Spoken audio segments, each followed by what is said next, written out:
Hello, kumusta po kayo lahat? Ito po ang yung old body na si Nurse Kaloy. Meron po akong video clip na ipapakita sa inyo. Alam ko, nabalitaan nyo na yung pagkamatay ng isang batikang actress na si Jacqueline Jose, and may she rest in peace, and my deepest condolences sa kanyang family, especially sa kanyang anak na si Andy Eigenman. Okay, meron lang ako lilinawin tungkol dito sa mga sinasabi ng mga ibang vloggers na nilinaw na nga sa kanyang press conference ni Andy Eigenman. Okay, panoorin po natin ang video clip. Pinagluluksa lalo ng showbiz industry ang pagpanaw ng international award-winning actress na si Jacqueline Jose. Ayon sa kanyang anak, nasawiyang veteranang actress sa edad na 60, sanhi ng atake sa puso. Nakatutok si Nelson Canlas. Her life itself was her greatest obra maestra.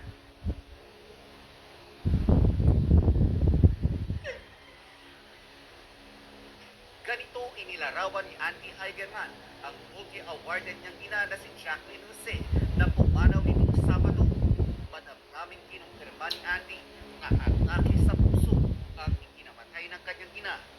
It's with great sadness that I announce the untimely passing of my nanay, Mary Jane Cock, better known as Jacqueline Jose. At the age of 60, on the morning of March 2nd, 2024, due to a myocardial infarction or a heart attack. Okay, napanood niyo po ang short video clip ni Miss Andy Eigenman sa kanyang nanay na nasawi noong March 2. Ibig sabihin nung Sabado, hindi po March 3 katulad ng kiniklaim ng ibang mga vloggers. At ang ikinamatay po niya ay myocardial infarction, which yun pong ating tatalakayin ngayon para malinawan nyo kung bakit namamatay ang isang tao dahil sa myocardial infarction or yung heart attack na sinasabi. At wala rin pong foul play. At hindi po siya nabagok, nahulog o ano, which pwede rin posible due to myocardial infarction. Okay. Meron lang po ako isang short na konting kaalaman na gusto ko ipaalam sa inyo, i-share. Okay, ang ating katawan, lalo ng puso, kasi myocardial infarction, ang ibig sabihin ng myo is yung muscle. Cardiac yung puso, infarction, ang infarct po ang tinatawag na yun yung bumabara sa ating mga ugat na dumadaloy sa ating puso. Okay, ang puso natin, ang katawan natin has two main veins, blood vessels, katulad ng artery. Ang artery po yung dinadala yung dugo palayo sa puso, at yung vein ay yung dadalhin ang dugo papunta sa puso. Ipapako ko lang para mas maintindihan po natin.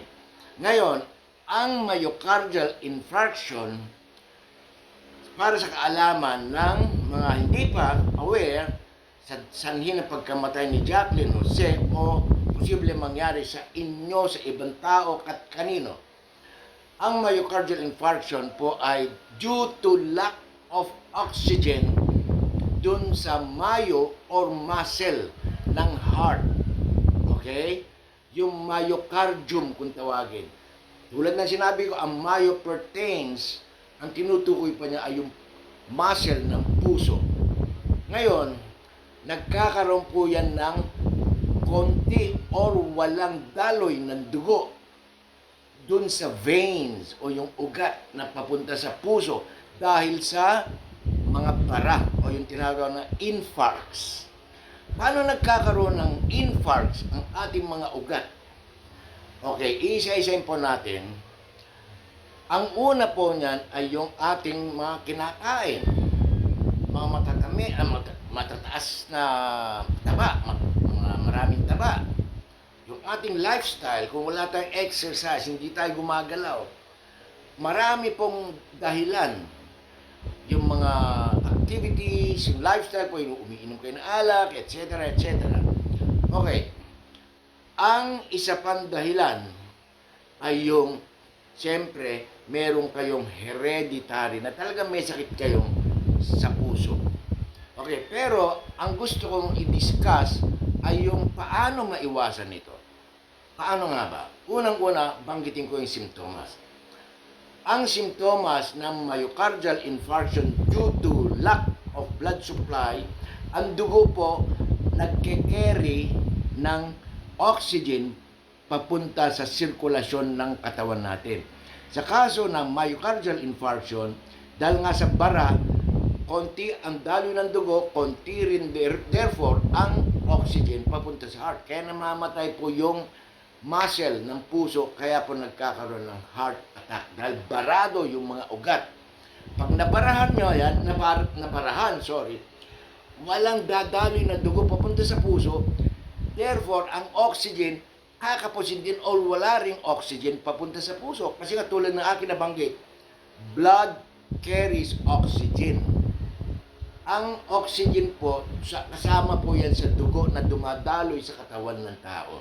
Ngayon, kung may bara, tulad dito sa myocardial infarction na to, siyempre mamamatay yung muscle ng heart, doon po nagkakaroon ng chest pain pag umpisa. Pag nakikita natin na nagkakaroon na ng chest pain, okay, yung mga simptomas na ito, pag-uusapan natin. Pag mahina po ang daloy ng dugo dahil sa bara, mahina po ang oxygen. Kaya po nagkakaroon ng chest pain ang mga tao dahil sa lack of oxygen to the heart, which is called at tinatawag na angina.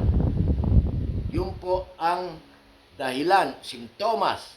Pag kayo ay nakaramdam ng chest pain, papunta po sa shoulder, sa balikat, ang pain ay dumadaloy dito sa ating leeg hanggang sa likod. Yan po ay tinatawag na true angina. May diferensya po ang puso dahil kulang ng oxygen yung muscle ng ating puso dahil sa infarcts. Ulitin ko yung infarcts. Myocardial infarction. Pag walang-wala na talaga, doon po na heart attack. Okay. I-differentiate ko lang yung angina or yung lack of oxygen sa puso. Meron din kasi nararamdaman ang tayo. Sumasakit po ang ating dibdib. Pero hindi siya nag-travel o nagra-radiate dito sa ating balikat. Walang nararamdaman na sakit sa leeg at sa shoulder blade sa likod. Ayun po ay hindi angina. Kung sumasakit ang dibdib, malamang ay dahil sa reflux of acid. Yun ang tinatawag na GERD. GERD. Gastroesophageal reflux disease. Yun po ay kung anong kinakain natin, spicy, too much spicy, nagbi-build up ng acid sa ating tiyan, nagre-reflux po yun, tumataas. Yun po ibig sabihin ng reflux. Kaya sumasakit po ang ating dibdib. Pero localized dito ay yung tinatawag na GERD. Sintomas po yun ng acid, too much acid, pero hindi po siya angina, hindi po apektadong puso. Ngayon, kung nararamdaman nyo yung pananakit dito sa shoulder, sa leeg, sa likod, at nararamdaman nyo yung chest pain dito sa dibdib lang, kailangan magpatingin sa doktor. Okay? Ang Diyos ay maawain, powerful, pero kailangan, wag lang po tayo magdasal. Gawin po natin ang dapat. Pag nakakaramdam kayo ng mga ganon, magpatingin po kayo sa doktor para kayo pagsabihan at pagbawalan kung ano ang dapat nyong gawin at kung anong dapat nyong kainin. Okay, isa pang simptomas. Halimbawa, kayo tuwing umaga ay nagwawalis, akyat baba ng hagdan, magwawalis sa inyong bakuran at hindi kayo hinahapo or kinakapos ng hangin o hininga. And suddenly, pagdating ng isang araw, nararamdaman nyo na kinakapos na kayo ng hininga. Hinahapo na kayo sa inyong normal o routine na ginagawa araw-araw. yun ay isang alarma, warning, na merong bumabara o sumasakit ang iyong dibdib, lalo na ay magpatingin ka sa doktor.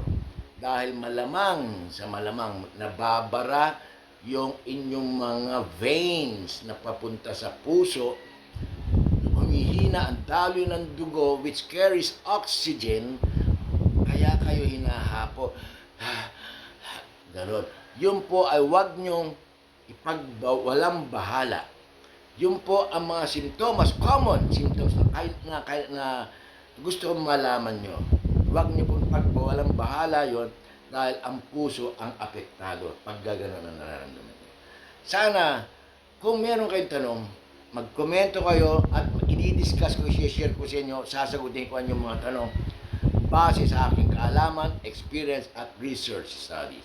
Ako nga pala si Nurse Kaloy, nurse sa California, Hawaii, sa Saudi Arabia for the past 33 years. Maraming salamat sa panonood, pag-subscribe, paki-share po ang ating YouTube channel. And then, sabi ko nga sa inyo, please subscribe. Maraming salamat.